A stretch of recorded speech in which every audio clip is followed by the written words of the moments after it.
আসসালামু আলাইকুম। বিসমিল্লাহির রহমানির রহিম।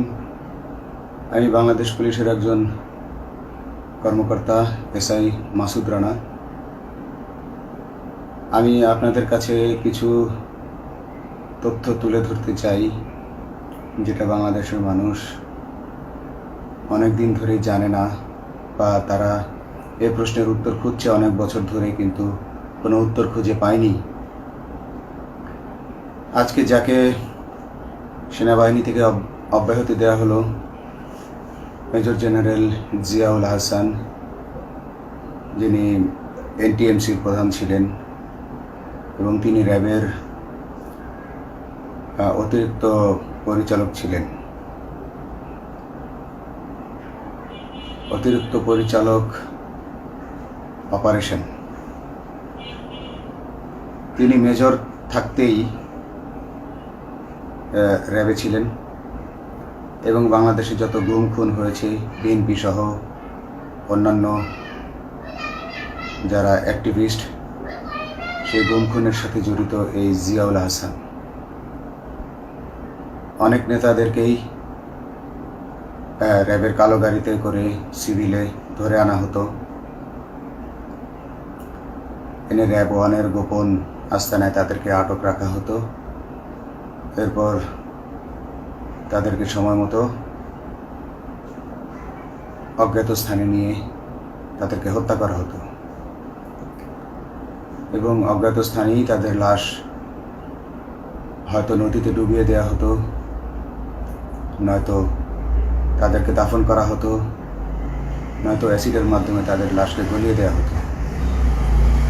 আমি 2014 অক্টোবর থেকে 2017 ডিসেম্বর পর্যন্ত র্যাব সদর দপ্তরে কর্মরত ছিলাম।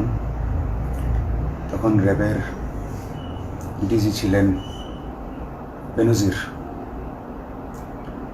যিনি আজকে দেশের হাজার হাজার কোটি টাকা চুরি করে, পুলিশের হাজার হাজার কোটি টাকা চুরি করে পালিয়ে গেছেন বিদেশে। তো আমি দেখেছি অনেক মানুষকে কিভাবে অন্যায়ভাবে গ্রেফতার করে নিয়ে গুম করে রাখা হতো। আমি রিসেপশনে ডিউটি করতাম। গুম হয়ে যাওয়া মানুষের স্বজনেরা আমার কাছে আসতো, কিন্তু আমাদেরকে কঠোর নজরদারিতে রাখা হতো। সিসি ক্যামেরার আওতায় ছিলাম, তাদের সাথে আমরা ওভাবে কথা বলতে পারতাম না। তাদেরকে কোনো তথ্য দেওয়া নিষেধ ছিল আমাদের জন্য। কিন্তু তাদের স্বজনরা আসলে এসে যখন এখানে কান্না করতো, আমি নিজেকে ধরে রাখতে পারিনি। আমি অনেকের স্বজনকেই তাদের স্বজনের, গুম হয়ে যাওয়া স্বজনের পরিণতির কথা জানিয়ে দিতাম। বিশেষ করে যাদেরকে মেরে ফেলা হতো, খুন করা হতো, তাদেরকে আমি খারাপ সংবাদটা দিতাম না। কিন্তু যাদেরকে বন্দি করে রাখা হতো, যেমন বিএনপি নেতা সালাউদ্দিন আহমেদকে যখন অ্যারেস্ট করে আনা হলো, তিনি অ্যারেস্ট করার সময় ধস্তাধস্তিতে মাথায় আঘাত পেয়েছিলেন। তাকে র্যাব ওয়ানের গোপন কক্ষে আটক করে রাখা হয়েছিল দীর্ঘদিন। এরপর তাকে এক সময় ভারতে পাচার করে দিয়ে আসা হয়। তাকে অজ্ঞাত কারণে হত্যা করা হয়নি। তার ফ্যামিলি এসেছিল, তার স্ত্রী হাসিনা আহমেদ, তার ভাই গিয়াসউদ্দিন আহমেদ। ওনারা আমার কাছে বেশ কয়েকবার এসেছেন। আমি কয়েকদিন ওনাদের এই উদ্বেগ, উৎকণ্ঠা, আমার সামনে বসে কান্নাকাটি দেখে আমি থাকতে পারিনি। আমি ওনাদেরকে কৌশলে আমার ফোন নাম্বার দিয়ে আমি ওনাদের সাথে দেখা করে ওনাদেরকে জানিয়ে দিই যে সালাউদ্দিন সাহেবকে হত্যা করা হয়নি, উনি জীবিত আছেন এবং ওনাকে হত্যা করার সিদ্ধান্ত নেওয়া হয়নি। এই সিদ্ধান্তগুলো জেনে নিতেন তিনি হচ্ছেন বর্তমানে মেজর জেনারেল জিয়াউল হাসান, যাকে আজকে অব্যাহতি দেওয়া হয়েছে। শুধু অব্যাহতি যদি দেয়া হয়, তাকে যদি বিচারের মুখোমুখি করা না হয়, তাহলে এই আন্দোলনের, এই স্বাধীনতার কোনো মূল্য থাকবে না। আমি আজকে আর কাউকে ভয় পাই না। আমি আজকে বিশ্বাস করি যে আজকে আমাকে এই সত্য বলার জন্য কেউ গুম করে দিতে পারবে না, এই সত্য বলার জন্য কেউ আমাকে অ্যারেস্ট করবে না। সেই কারণে আমি বুকে সাহস নিয়ে আজকে কথাগুলো বলছি। আপনারা যারা বিএনপি নেতা ইলিয়াস আলীর অপেক্ষায় আছেন, তাদের জন্য দুঃখজনক সংবাদ। তাকে অনেক আগেই হত্যা করা হয়েছে। তাকে পতেঙ্গা সমুদ্র সৈকত দিয়ে কড়া পাহারায় সাগরের মাঝখানে নিয়ে স্পিড বোটের মাধ্যমে মুখে পলিথিন পেঁচিয়ে হত্যা করে, তার পেট ছুরি দিয়ে ছিদ্র করে, তাকে পাথর দিয়ে বেঁধে সাগরে ডুবিয়ে দেওয়া হয়েছে। শুধু ইলিয়াস আলী নয়, অনেক নেতার সন্ধান যারা আজও পাননি। কিছু মানুষ তো ঘর থেকে উদ্ধার হয়েছে, কিন্তু যাদেরকে আপনারা পাননি তাদের সবার এই করুণ পরিণতি হয়েছে।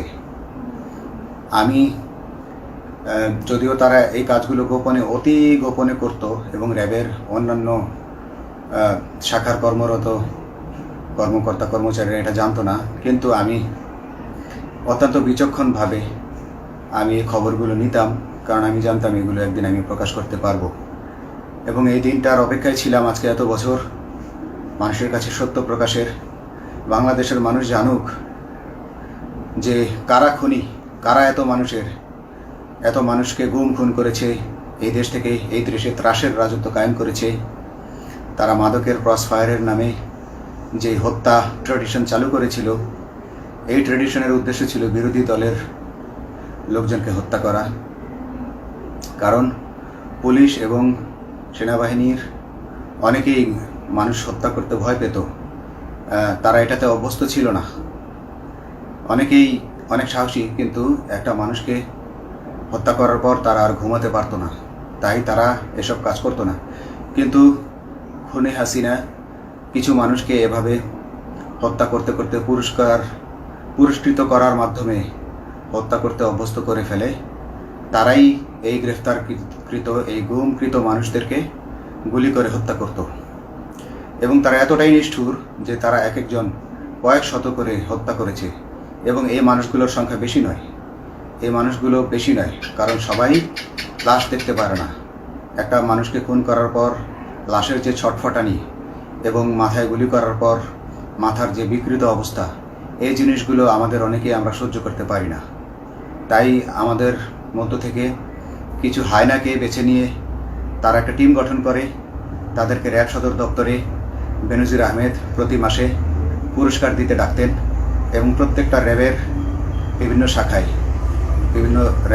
শাখায় এরকম দু একজন রাক্ষস ছিল যারা মানুষকে শ্যুট করত, গুলি করত, হত্যা করত এবং গুম করত।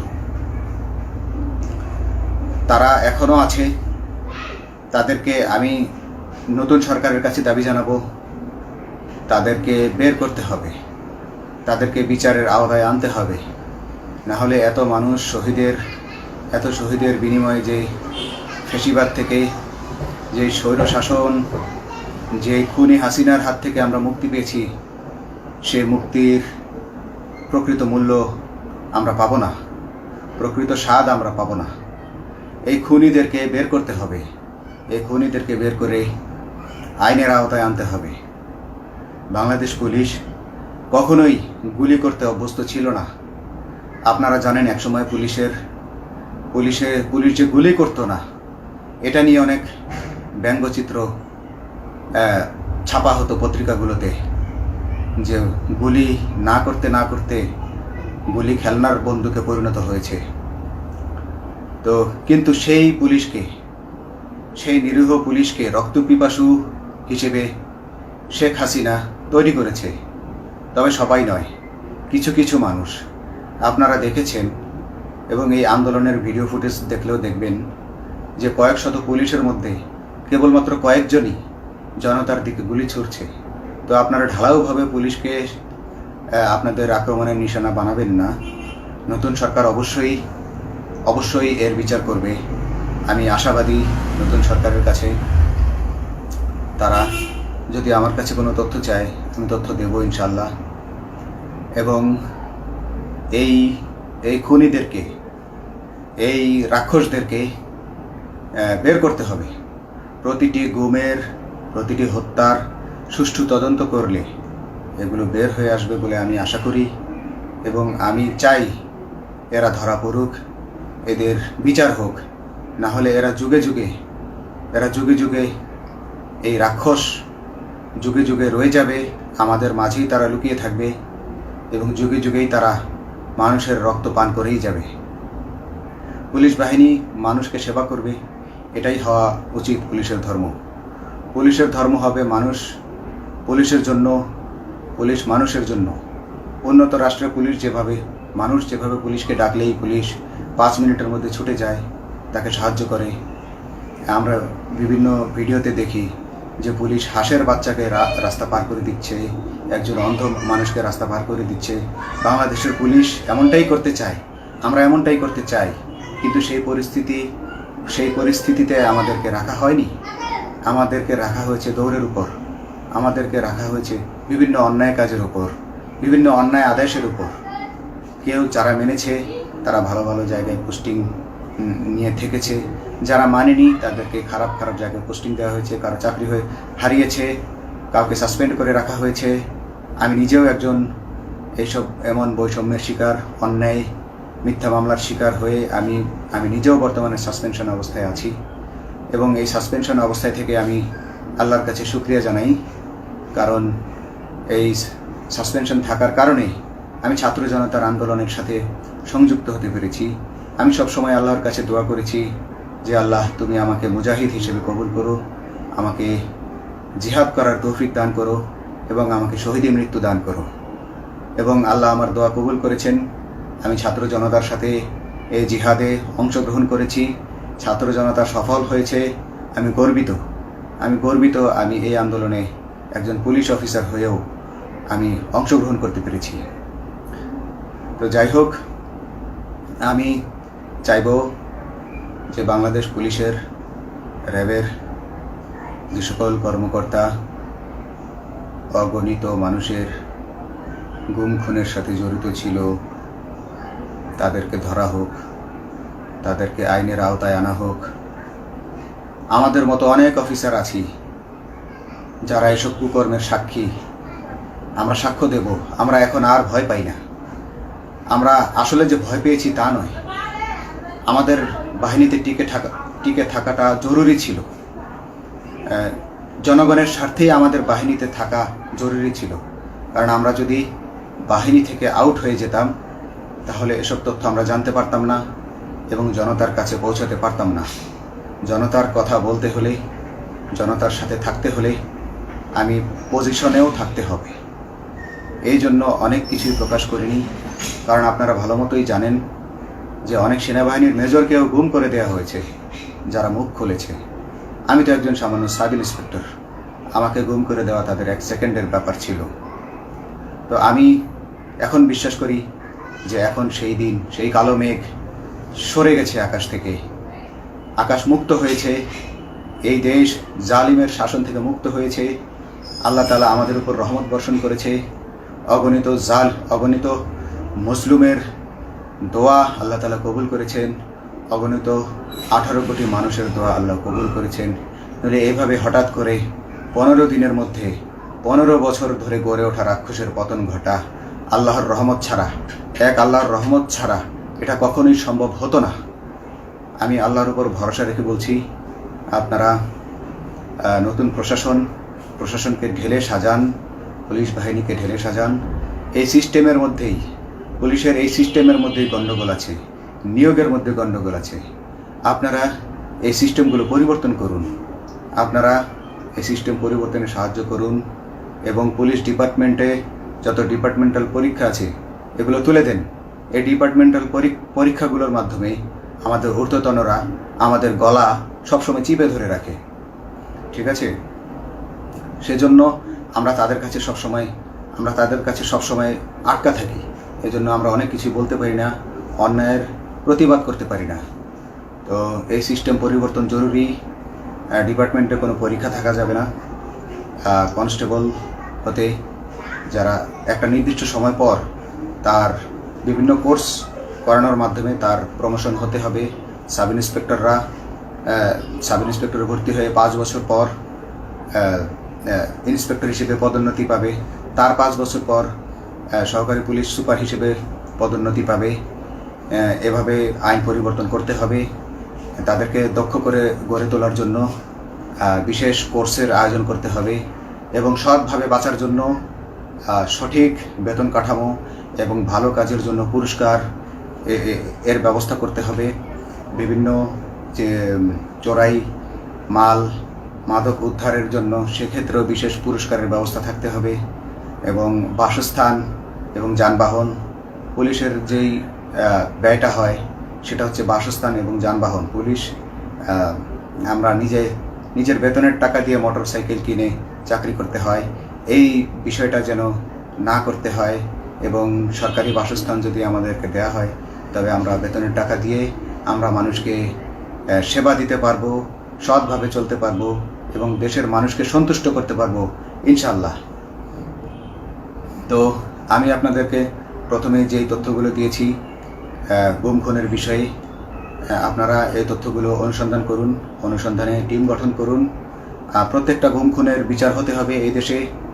যারা আটক ছিলেন অনেকেই হয়তো এখন আয়নাঘর থেকে মুক্তি পেয়েছেন, কিন্তু যারা দুর্ভাগ্যের শিকার হয়ে মৃত্যুবরণ করেছেন তাদের আত্মীয় স্বজনরা, তাদের প্রতি আমার সমবেদনা রইল। তারা জোর দাবি তুলুন, তারা সবাই সরকারের কাছে আপনাদের পরিবার পরিজনের নিখোঁজ হওয়ার বিষয়টি তুলে ধরুন, আপনারা জোর দাবি জানান এবং গুম খুন তদন্তে একটি তদন্ত কমিটি গঠন করা হোক, যেখানে কোনো পুলিশ বা সেনাবাহিনীর সদস্য থাকবে না। এটা হতে পারে বিচার বিভাগীয় তদন্ত বা অন্য কারো মাধ্যমে, কিন্তু এই হায়নাদের এই খুনিদেরকে বের করুন, বের করে এদেরকে শাস্তির আওতায় আনুন, তবেই এই পাবে তারা তাদের বলিদান সফল হবে। আসসালামু আলাইকুম।